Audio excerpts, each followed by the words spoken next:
Hello everyone, it's Vince from London Podcast Tech, and today I'm gonna show you a podcast from 2023. And this podcast was with Theodor Andrei, who represented Romania at Eurovision 2024, and we talked a lot about his musician life and his musical career. So if you want to know all the details about Theodor, you should check this episode. So enjoy and have fun.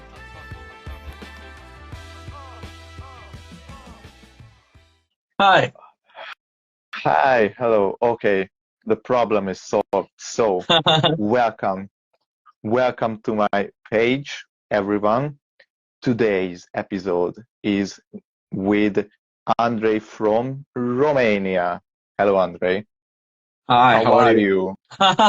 I'm I'm totally fine. A little bit tired, but I'm really excited about the podcast, so I'm totally excited. So, how are you? Cool.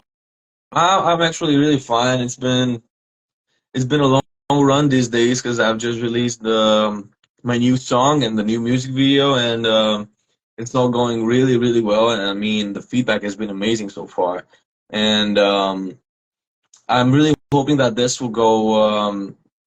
video will go to many people. I mean, straight to their hearts, their souls, and maybe understand the exact message that I wanted to deliver.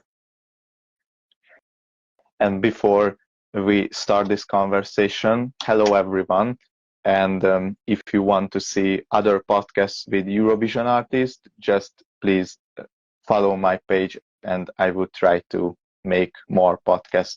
So you mentioned your new song. Could you tell a little bit more about your song or about how you did? Okay.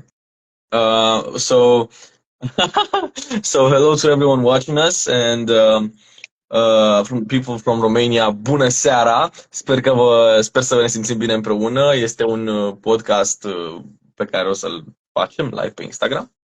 Și acum să revenim. So the new song, Artist. Okay, so it talks about a little story of mine. It's actually included in my debut album, which I have right here. It's actually on Fragile. See, it's the last song, the finishing song, Artist. And it's basically the only song I wrote that talks only about me. So it's not another fairy tale or a love story or something like that. It's just something about me, myself, and I, really. And so it's about my experiences with this life of being always exposed and having media surrounding you all of the time. And it's really profound, actually, because I've spent a lot of time writing it. So I've had like a first version. I don't really recall when I started writing the song, but I had a first version, and then I wasn't really sure that this was supposed to be a song that I want to put out, because I wasn't really proud enough of it. I didn't believe in it enough, and so I just kept the song in my computer, and came back to it like some months later, and just thought that maybe if I would rewrite some lyrics, I would get to the point I want to go, you know. So the whole truth of mine, which I wasn't really ready to expose back at the start. And I guess it's a really cool song. I heard it, so I really liked it. So keep going with the music. Yeah, it's really different. Thank you so much. It's really different because you see, many people know the D.G.T song from Eurovision, which has been a fusion of rock and roll, blues, R&B, hip hop elements. But having this song Artist to be put out as the next song after Eurovision, with this orchestral piece and the violins and this whole extremely different atmosphere, it's a really cool thing, and I think that the video matches the whole message really well. So let's start from the beginning.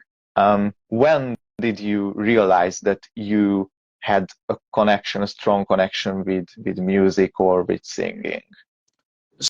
So actually, when I was like 4 or 5 years old, I started to I started to listen to music with my parents, and it was the music they would listen to. And there were some CDs in the collection I still have in my room, which I'm gonna show you real quick. So Wow. actually, this is a extra. I've never shown these my first ever CDs and inspirations before.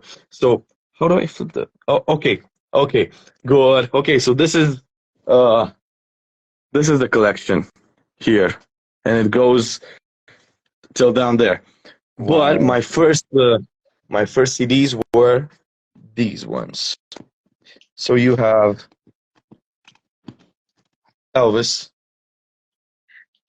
and you can really Wow. tell it's an old CD because I have new ones as well, and they look quite different, you know, because these were my parents. Um, it's a Romanian artist that we have here called Stefan Bănică, which basically does the Elvis type music, but it's in Romanian, so it was a little more appealing to me back then, not knowing English, you know. We have like Queen, stuff like that, Little Richard, Michael Jackson, and then when I got to that point, I just started discovering by myself on the internet. So I got Michael Jackson, and then I got to um, Kiss and AC/DC and Justin Timberlake, and it was this whole fusionizing thing because Michael Jackson used to do lots and lots of musical genres and fusionizing them. And so, if you would listen to one Michael Jackson song, you'd get recommended songs from Kiss and Justin Timberlake, and maybe something like Madonna as well, you know. And I remember that I used to dress exactly as Michael Jackson did in the black and white music video and shout the lyrics, even though I didn't know the exact pronunciation. So it was a lot. It was really messed up in a way, but it was really cool, and I've learned a lot from it, you know. And actually, there's a fun thing. When I was little, I remember watching like the Grammys and the Oscars and stuff like that. And I would just, if there was a song that I liked, I would just go like, I would watch the gala, and if there would be a song I like, I would stop, go back some seconds before, and say, and the Grammy award goes to, and then I would shout my name and go dressed like in black tie suit, something like that, and doing stuff like that, like thanking to imaginary people in my room, and it was a lot. It was a lot, really, and having imaginary concerts and stuff like that. But it really built what I'm now, because it's like so many bricks you put in a wall, you know. And firstly, you started with singing or you start with an instrument? Well, at first I knew I wanted to sing um, vocally as a vocalist, but when I was 7, um, I started taking piano lessons. And I didn't like it because I told my mom that I want to learn guitar. And she told me, "Oh, okay, guitar. Okay, so we'll go to piano lessons." And then we've gone to piano lessons, and I didn't really like it, but I had like 3 years of studying it, and I gave up only when I just thought that I'm not really making anything original. I'm just singing what other composers wrote like centuries ago, and that would really a little sad, because my whole point as a child, I always wanted to make something that'll stand out and something that'll be my thing, something original, you know. And so covering Bach and Bayer and Beethoven like days after days, it would get a little boring over time. Wow, so interesting story. And when was the first year when you saw the Eurovision? Wow. I first saw the Eurovision in 2010, the grand finals. But I remember studying this whole phenomenon of Eurovision um, for some years, because I consider that some of my favorite songs in Eurovision are actually wrote before I was born, because I really like that Johnny Logan song from 1987, the one with the "Hold Me Now, Don't Cry, Don't Say a Word, Just," which won. I like the 1998 song from Spain, which didn't won, the one with ¿Qué voy a hacer sin ti? Si ya no estás aquí, ¿cómo puedo entregarte amor? Tantos besos que no te di, ¿qué voy a hacer sin ti? So that's really appealing to me. Wow. And so I remember watching this show with my parents every year and telling my parents that I would like to do it sometime. And so my mom printed me a list of all the Romanian participants in Eurovision. And I started looking up, okay, so he did this, and stuff like that. And then when I got to the age of 15, the age you're able to participate in Eurovision, actually, I started writing a song every year. Wow. Yeah, especially for Eurovision, yeah. And finally, your dream came true. Yeah, somehow. Yeah. You started learning on piano, and later you continue with singing. And when was the first year when you wrote something from yourself, by yourself? Sorry. When I was 13, and I already gave up piano, and I didn't know any instruments. I didn't know how to play any instruments.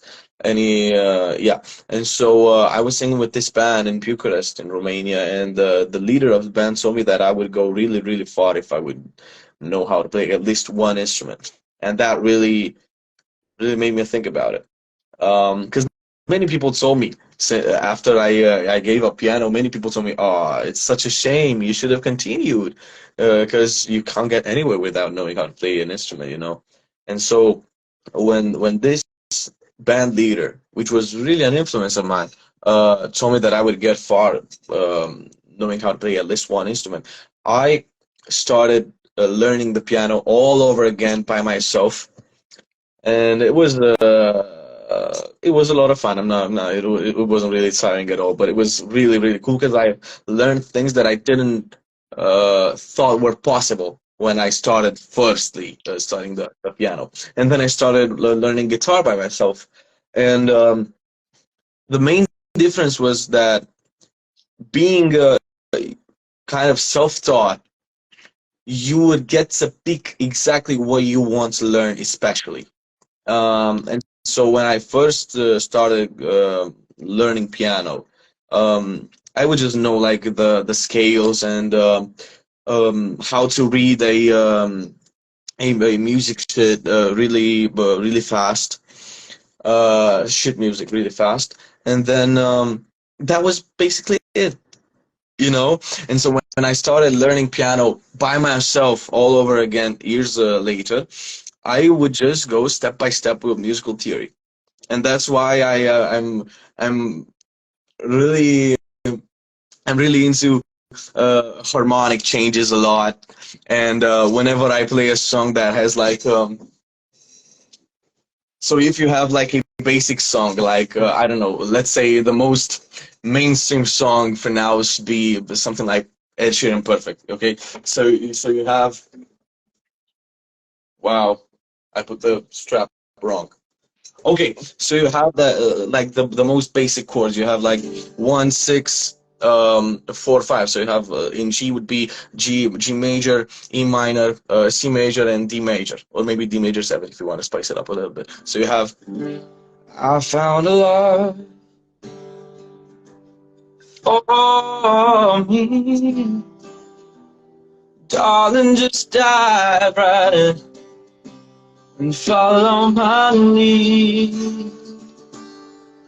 So I only played the chords that I told you. You know, so it's G major, E minor, um, C major, and D. But you can even play something like I found a love for me. So this is E minor 7. Darling, just dive right in. C ADD 9. And follow my lead. C minor. I found a girl, beautiful and sweet. B minor. I never knew you were the someone.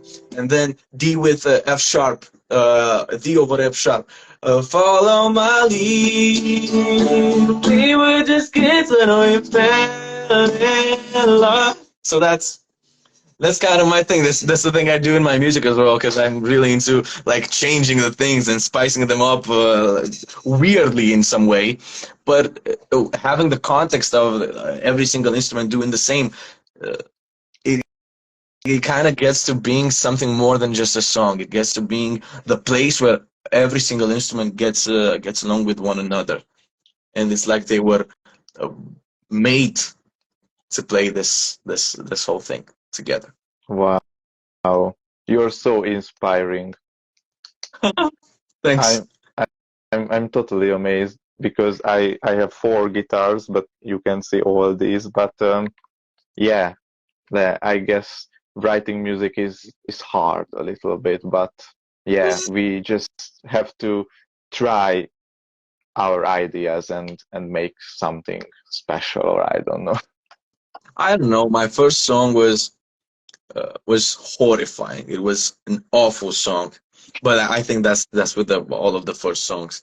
It was called Otherwise, and it only had 4 chords, and it had the most cringe lyrics of all time.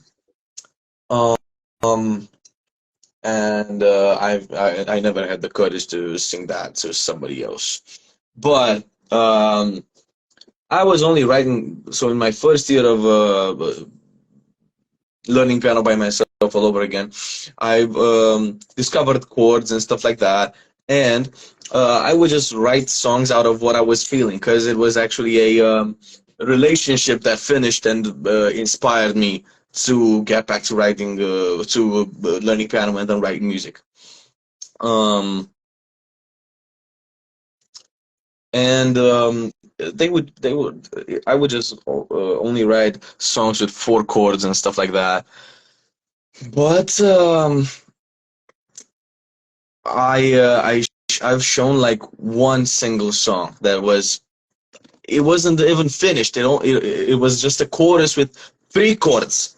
It was even more more basic, which I don't even recall its name, you know. And I've shown that song to my music teacher and mentor, my coach, Dan Dimitriu, which is one of the biggest songwriters in Romania ever. Wow. You know, so it was a lot of pressure, you know. And I just shown him like a 20-second demo, and he would just be like, yeah, that's cool, you can keep it up. And looking now at what happened in that day, I'm kind of I kind of know that the song was shit, but the fact that he told me that he had such a huge influence on me, and he told me to keep it up, even though maybe he didn't believe it either. Maybe he didn't believe it was a masterpiece or something like that. But he encouraged me, and that really set me on this road of wanting to make my own thing and deliver something that's different. Or as the Hope song of NF, which is one of my favorite artists I've discovered lately.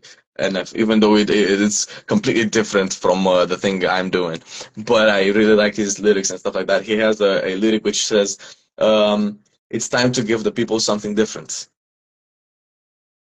Wow. So cool when you have help. Yes, yeah, yeah. We got some questions from the viewers. The first is, do you have perfect pitch or No, tone? no, I don't. But I can guess like the chord progression of something. I think that's a thing. Um,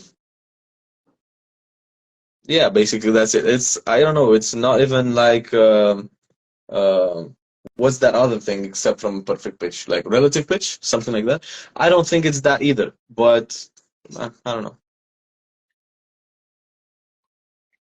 All right. Who's your favorite Eurovision artist in the past 5 or 10 years?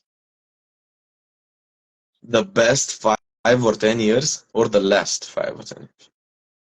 In the in the past 5, 10 years. Ah, okay. Um, okay, so Tix from Norway, um, with the Fallen Angels song, which okay, so fun fact, I love that song so much that I actually learned the Norwegian version of it as well. Wow. So yeah, and I sang it in like a Norwegian TV show or something like that, which was like so it's in A major. Var kom jag se, för det får inte bli. Och jag har sånt ifrån som perfekt som en far. För därför precis är slut. Kanske jag drömde mig bort. Jag känns bak, jag tänker fortsatt på all. Jag egentligen ingenting, Allan aldrig försonts. Och vem kan förstå de unga så i marknad? När du bra för mig. Gudis för alla mer än 1000 tårar att torka. Gör det lite slut av mörker för mig. Wow. Yeah, so that's the thing. Wow.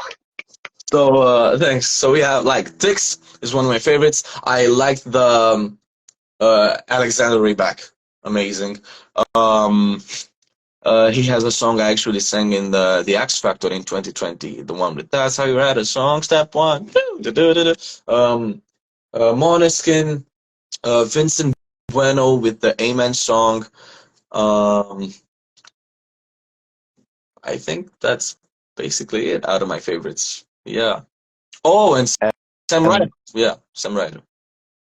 and what about the Romanian artists? Out of the Romanian artists, I am my favorite. I'm not gonna lie about it. But there were some entries that I liked and I would shake my head to. But no, I'm not being like arrogant in any way. But I just it's not that just that I wrote my song, but I like it best. I don't know. What's your favorite song from your own songs? Wow. My favorite song out of mine. Um, wow, that's a tough question. I think my favorite to perform live has to be Țigări Mentolate, which is a song in Romanian, a rock song that I released last year. And in Romania, people that come to my shows know it every single time, you know. So it's so that's a cool thing. I like D.G.T as well, you know, but so that's a chapter of my life. And I'm completely in love with the songs on my second album, which I'm really looking forward to releasing as soon as possible. But I have the final exams in like the next week or something like that. So I'm kind of in a standby thing for a week or two, something like that, and then I would go back in the studio and finish the second album, which I already wrote entirely.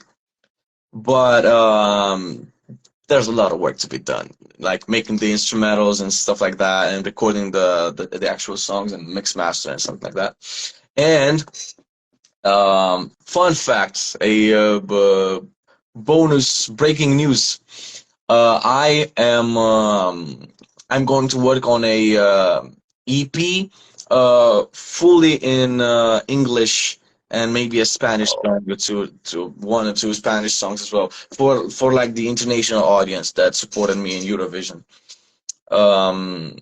Because I mean, I know they like my Romanian songs as well, and I think the second album is definitely amazing. I am in love with the second album. It's called Echilibru, which is equilibrium, or yeah, equilibrium in English. Um, but it was the Watchers' idea to make this EP for the international audience, and I'm really excited to it. Yeah. And it's so cool because after Eurovision you wanna care about your fans, and I saw in a lots of artists that they just went to Eurovision or they just wrote an English song and they just continued their songs in their national language, and they didn't care about their international fans. So I guess it's really important. Yeah, yeah, that's true. Fan said, I know you've seen The Voice of Romania. Was that an important experience for your music career? Yeah, it was. It was not my first TV show, but it was the first big TV show. Um, I was a really shy kid. It was in the period. It was in the time back in the time when I was a victim of bullying in school, and it actually amplifies the amount of bullying I got. But I don't really regret it now being in The Voice, because apart from me getting like, I don't know, punches in school and not that nice of a of a people not really talking nice things to me or about me in school. Um, Apart from that, it was an experience that really changed my life, and I discovered the insights of this industry.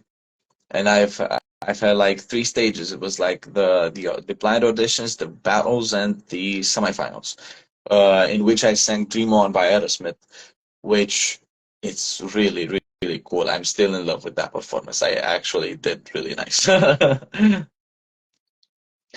And I saw at a lot of artists who um, were in Eurovision that they were in a TV show. And what's your personal opinion about if you wanna be a famous artist? Is it necessary to go to a TV show, or the better way is building up yourself in your own way? um, it depends on what public you want to, what audience are you trying to get to listen to your music. Because here in Romania, mostly the youth don't really watch TV anymore or anything related to TV shows. Um, so if that's your main audience, like the youth, you don't need to go to any TV shows.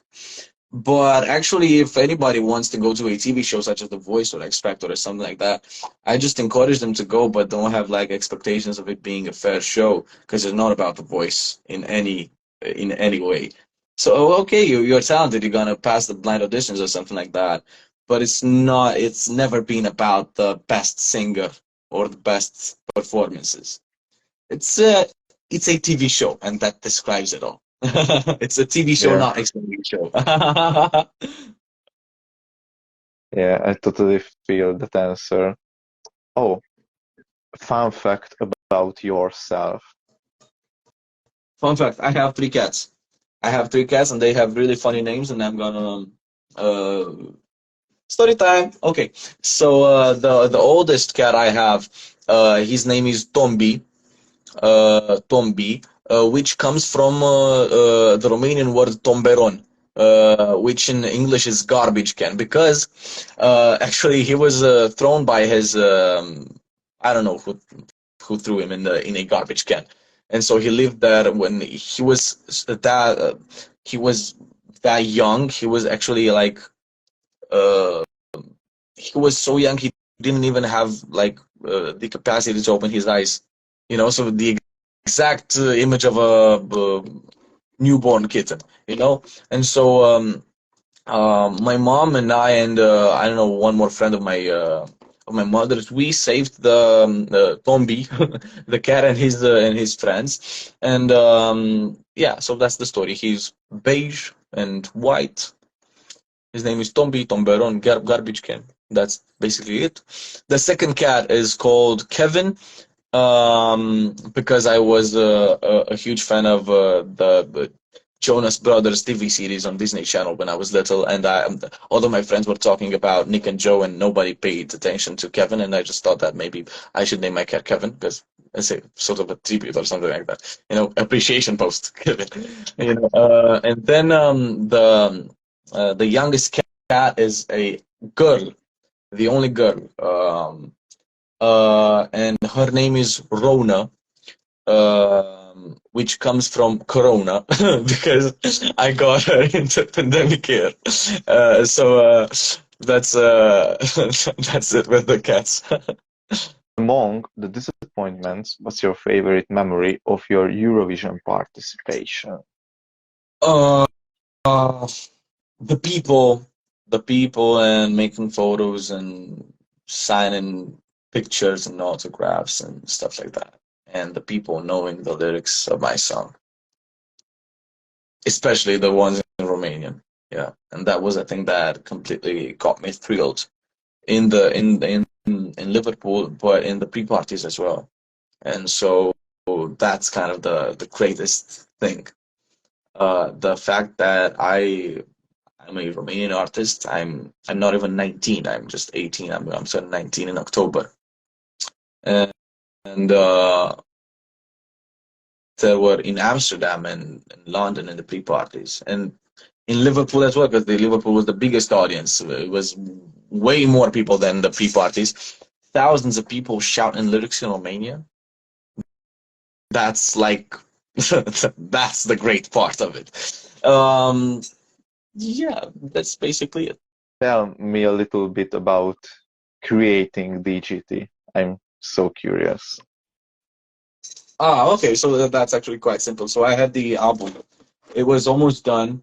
Um, and I was just I wanted to write a song that would be like in the waltz rhythm, like the one with something like that, but it would have a rockish vibe, and then the second verse would be like completely trap or hip hop or something. So that was the main idea, and I started just by writing this bass section, which was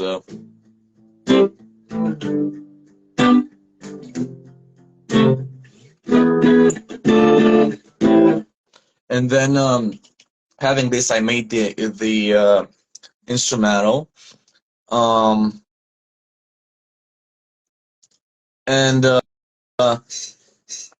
I wrote some lyrics in Romanian, which I wasn't really proud of, and then I would just the song was first called Încredere, which is like trust or faith or something like that. And it was lacking something, and then I just thought about this thing of me being like in the majoacă pe degete metaphor, like being wrapped around someone's finger, and actually I pictured a music video with me literally in a micro me, like a mini version of me standing and singing in a hand with a band and stuff like that. It was a cringe idea, but at that point it was really inspiring.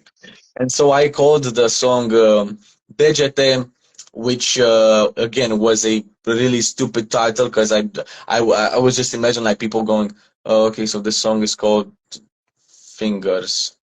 Why would I listen to a song called Fingers? And then I created the mystery. I turned D.G.T into an abbreviation, and it became D.G.T. And then people were triggered. What does DGT mean? And they would click. So that's a fun fact about it. And so I made the instrumental. I can even show you, I think, but I don't have all of the instruments in the song because I've lost a couple of sound packs. But so I wrote the chorus, and then I texted my friend Luca De Mezzo, which was a co-writer in the lyrics part of the song, and I asked him how should I do the bridge, because I knew that I wanted it. I wrote the bridge something like a storytelling thing, so it's like a fairy tale. So it's like. Na, na, na, na, na, na, na, na, na, na, na. Na na na na na na na na na na. So it's still in a story thing, soft, and then you get na na na na na na na na na. So it's like small puzzle pieces that put together bring this whole big image, and I just thought that maybe we should have something like și ca pe un inel mă joacă pe degete. So it's like just as if I was a ring, he plays me on her fingers. Wow. Yeah, and so then the first lyrics in the bridge are că eu nu mă ia se că eu nu mă ia se ascunde, eu o sun, ea nu răspunde, mergi de foc, scoate-te runde. So it's like, because I call her, she doesn't answer, and no. So it's like, because I'm counting and she's hiding, like we're playing hide and seek, and I call her and she doesn't answer, and it's like a box thing, like a box match, box duel, with so many rounds, because I'm, no matter how bad I get beaten out of this relationship and destroyed and the blooding and stuff like that, bleeding, I would find this whole love reason to stay. So it's a song that talks about this necessary evil in a love relationship, and the battle in between logical decisions, because normally if you would suffer in a relationship, you would do something about it and maybe think about living, and the emotional feelings, because you think about living, but the main character of this song dreams about coming back to the place the love story started, when she was loving as well. Wow. So, yeah, that's why So deep. the lyrics in the second verse, I never really took time to analyze the lyrics in the second verse, because I wrote it in like 20 minutes or something like that, the second verse. But I think we can do that now. So it's like, don't you now, don't you just wanna sit right next to me? Okay, so it's an octave higher, so we'll go like, don't you now, don't you just wanna sit right next to me? Favorite dress on the floor in your dreams. Since the mistake just reminds you of me, and all of the demons keep screaming my name. So, don't you just want to sit right next to me? So this is like her answer. This is like her answer. So don't you just want to sit right next to me with the favorite dress on the floor in your dreams? The sense of mistake just reminds you of me, and now all of your demons keep screaming my name. Wow. And then it gets to the groundbreaking lyric. Take a little sip of venom. Say you love me, say you want me. Fool me all over again, baby. Lost in your eyes. Nights are crave the touch of you. Wondering just what you do. Begging you, I'm on my knees. Take your clothes off, step on me. So don't take a little sip of venom, because it's like killing you. It's like killing me softly with her words, stuff like that. So it's killing me. Don't you articulate something? Say you love me, say you want me. Like I'm begging you, tell me the things you were telling me in the start. Come back to who I remember you were. Fool me all over again. I'm lost in your eyes. And at nights I crave the touch of you, wondering just what you do, because it's inspired by a really true story of my life in which I was extremely desperate of this whole loving her thing, and she would just like go out and not invite me or tell me in any way, and then I would see her in her stories, and she was just like posting things with her and my best friends and stuff like that, and then she would tell me that she loves me and she needs me and try to make me help her with her things and in work, and then I would just find out that she cheated on me with my best friend and then with some other friends of mine, and then she would just beg me to forgive her and tell me that she was so uh, surrounded by this whole feeling of being guilty because she did those things to me, that she would have like suicidal thoughts, and that would just like click something on me because I had a period of suicidal thoughts as well, and so I would just be like, okay, let's just focus on yourself. So okay, so I'll forgive you. We'll go past this. It's all right. I'm gonna be okay. But every single night I had the same nightmares of her repeating the same things. Wow. Yeah, it's been a wild run. I've actually got I've lost like 16 kilograms or something like that in like 3 months, 4 months, something. Yeah. Wow. And why did you choose writing the lyrics in Romanian and in English too? Um, because it's an original song for Romania as well. It's something that you don't hear really often in Romania. And because I just think that if you don't want to know the exact, if you don't get your time to look for the translation of the chorus and the first verse, it just gets as if it was written as a rhythmical piece. That oricât scriu, oricât scriu, oricât scriu, oricât scrii pe orice stil, cât de finia mă bag într-un film, mă simt iar copil, mă învârge în vinil, că eu vreau să joc în filmul ei. And it would just go like this mathematical thing. Yeah, of course, if you check the translation, it means that no matter how much I try to write, as in writing the best song, for her to really appreciate me and my value and value me, no matter how much I try to write the best song, with no matter how implication and skill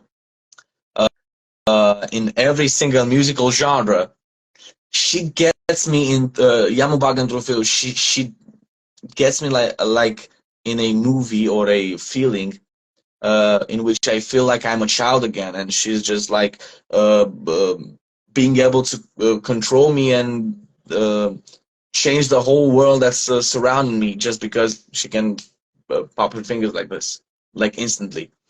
And I spin around like a vinyl because I want to play in her movie. Wow. It's totally deep. Yeah. And you said you applied to Eurovision earlier, and your songs were only just in Romanian, or you mix? My first song was fully in Romanian, and it was a trash song. It was not good. But the second song I had was actually written by two Greek composers. And I think it was fully in English. It was in 2022. I can even show you a part of it, maybe.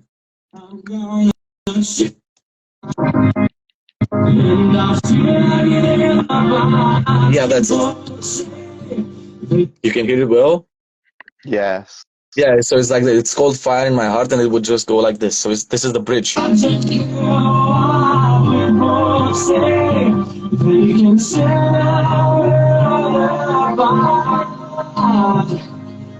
I've shared the fire of my heart. I'm gonna share it. I'm gonna play with the fire of my heart. I'm gonna breathe it. I'm gonna take the fight. There's a fire in my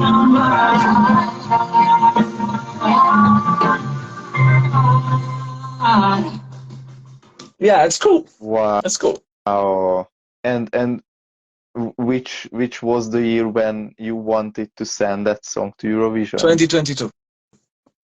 2022. Oh my gosh. It could be a really, really great song. Yeah, but it didn't manage to qualify, not even like in the national selection. So sorry. Yeah, it's okay. It's been recorded in 2022 or 2021 at the end. Yeah, it's been recorded in December 2021. So we could send it to the selection of 2022. But I don't know. Maybe I'll put it out or something. I can maybe. So that's a cool idea. I can maybe like record a snippet of what I've just shown you these days and post it and ask people whether they want it or not, and then I'm gonna release it as a new song. I don't know. And as a Romanian, how could you work with Greek producers? Oh, they texted me on Facebook, and they told me that I've seen my covers on Instagram, and they wrote the song that they think it would suit my voice, and they would just send me the instrumental and the lyrics and the demo, and I would just like try to get my version of it, and they liked it, and we went around that. Wow. I So actually cool. received the song from a composer from Israel.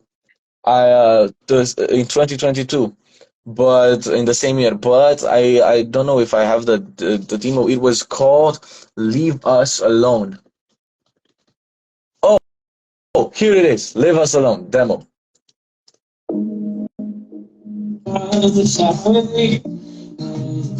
So it's just like this. This is a very Justin Bieber-ish song, but I tried to make it as me as I could, and it's like this. Should I even try to explain? If it feels like fire, you don't even listen, you don't. Oh, I can just scratch that pain. The choices that I'm making, you have to believe me, I'm fine. Yeah, I'm fine. Chorus. We okay, we got the fun, we got the weather. We around the tower, we touch it. Oh. I'm giving it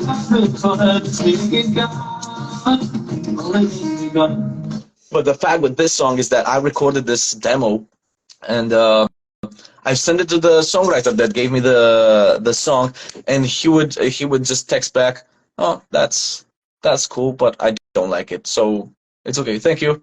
And he would just leave his feedback and leave. And I was like, okay, so it's his song, he has the right to do this. I'm like, okay, that's it. Wow. And do you think that D.G.T was the best option for go to Eurovision? Out of my songs, yeah. Out of my songs, yeah. And out of the whole national selection as well. I don't know. And about the pre-parties, which was your favorite and why? I don't know. I think Amsterdam, but just because it was the first. It was a really cool energy in both of them, and the people were amazing. Uh, I had a lot more time to talk with people before the show in London, but there were more people in the crowd in Amsterdam. So, Who is your favorite Eurovision artist in this year? my favorite Eurovision artist this year, me. Yes. I I liked Choke It Out a lot. We've talked so much, and it was a lot of fun. I liked Victor from Greece. He's a really nice guy, and I hope that maybe we'll work on something. Wow. Maybe even on the CP that I told you about. That would be really cool. Wow. We are so excited. Yeah. What song was the most difficult for you to write? The most difficult to write. Hmm, I'm not sure. Um, I don't know. There's not a song that I found difficult to write because It's not like I get out of bed in a day and I just think, oh, I have to write the song today. It's just like I write what I feel, and whether if it's uh good or not. Because some days you write shit songs, and that's it. That's just it. Yeah. But if I'm writing a shitty song, I kind of know it's a shitty song, So just gonna spend the day trying to get the shit ideas and spend them on the shitty song, so I don't get shit ideas on a good song, you know. Yeah, that's basically it. It's not that hard. The next is how is studying for the final exams going? It's going pretty good actually. I'm on time. Um, I'm not really 100% prepared yet, but I still have 1 week left, and I think this will be the week I'm gonna concentrate on it a little more. Um, but yeah, basically it's all good. I've just had like my final exams in acting and the theater theater history today, Well, and I played like three parts of different theatrical plays, and then I've talked about the um, uh, the document I was supposed to write for this exam. Because it's like uh, you have this exam in which you play a certain part of a play. I was actually helping two other colleagues. That's why I had three plays today. And then you would go in a room with like the jury, and you would explain the document that you wrote, which has to be like over 20 pages, about you preparing the role, the history of the play itself, the playwright, and some things about him and stuff like that. And after like uh, graduating, or I don't know, passing this exam, you can teach other people acting and stuff like that. So wow. yeah, it's helpful. If you could collab with any of your Eurovision competitors from this year, who would it be? Uh, um, Joke Route, Victor, and May Muir. And are there any artists who became your friend from Eurovision? Victor and Joke Route mostly, but I've talked to all of them because most of them saw my Eurovision medleys that I made this year, singing all of the songs. And I remember I promised lately on my stories on Instagram that if my new song Artist with the music video gets to 50K, I'm gonna put out the third part, the last part of the Eurovision 2023 medleys, and I'll upload um, all of the three parts on every single streaming platform so people can listen to the medleys. Wow, so cool idea. Yeah, yeah, it's marketing. And when I heard your song for the first time and when I made my reaction video about your song, I guess your staging was so cool. You had so many elements, and I was like, oh my gosh, what a cool song from Romania. And when I saw Eurovision, we could see that you had a lot of staging changes, and I don't know a lot about this. And what could you tell about it? And sorry that the live stream said to me that I have 10 seconds, so if you don't mind, I would make a new if you had time. And yeah, unfortunately, at the end, Instagram shut it down my live stream and we couldn't continue it. Thank you, Instagram. But this was my podcast with Theodor Andrei from Romania. So thank you so much for watching or listening to my podcast. And if you would like to see or watch or listen to more podcasts, you can check them in my YouTube channel, or you can find me on Spotify or on Facebook too. So have a nice day, everyone.